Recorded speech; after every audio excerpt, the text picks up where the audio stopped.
For much of the year, Kirsten Gillibrand's critics, sensing a presidential aspirant in their midst, had assumed that the New York senator could not hear enough about herself.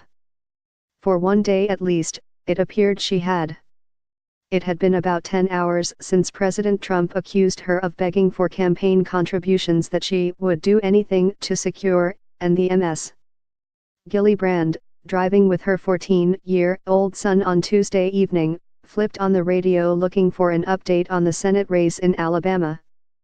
The top story, instead, was her. The radio went off again.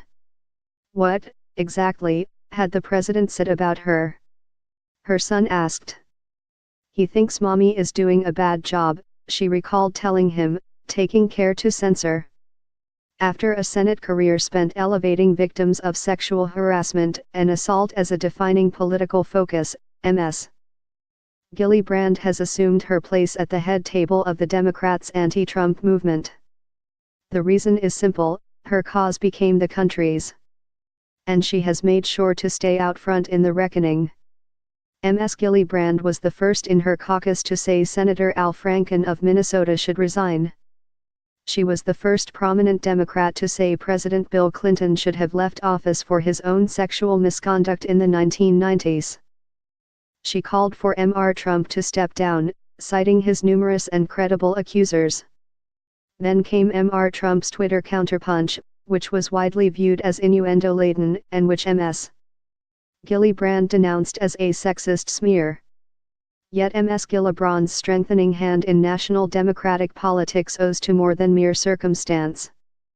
Circumstance does not transform an upstate congresswoman, who once boasted of keeping guns under her bed and pushed English as the official language of the United States, into an avatar of progressivism in 2017.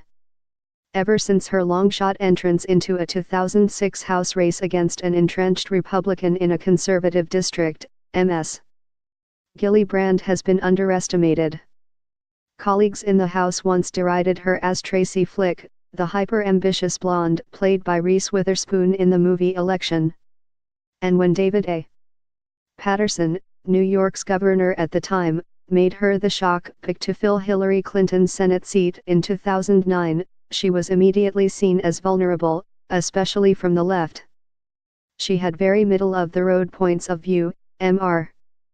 Paterson said it just kind of appeared that she sort of flipped. I think in retrospect, it would have been better to evolve. That knock has not stuck, and she appears to be looking at the next rung of the political ladder. While Ms. Gillibrand and her political team played down all talk of 2020, saying she is focused on her own 2018 re-election and those of her fellow Senate Democrats, she has for months been doing the type of spadework endemic to past presidential candidates, expanding her fundraising network, courting key constituencies like black voters, and polishing her image nationally. She sat for a recent Vogue feature, complete with a photo spread by Annie Leibovitz, that included this cover teaser, 2020 Vision, All Eyes on Kirsten Gillibrand. She has blitzed the circuit of liberal news media, including the popular podcasts of former Obama administration officials, Pod Save America and Love It or Leave It. She has cursed freely in public venues, a recurring tick in her career, registering more recently as a brashness to match these Trumpian times. Long a talented fundraiser, Ms.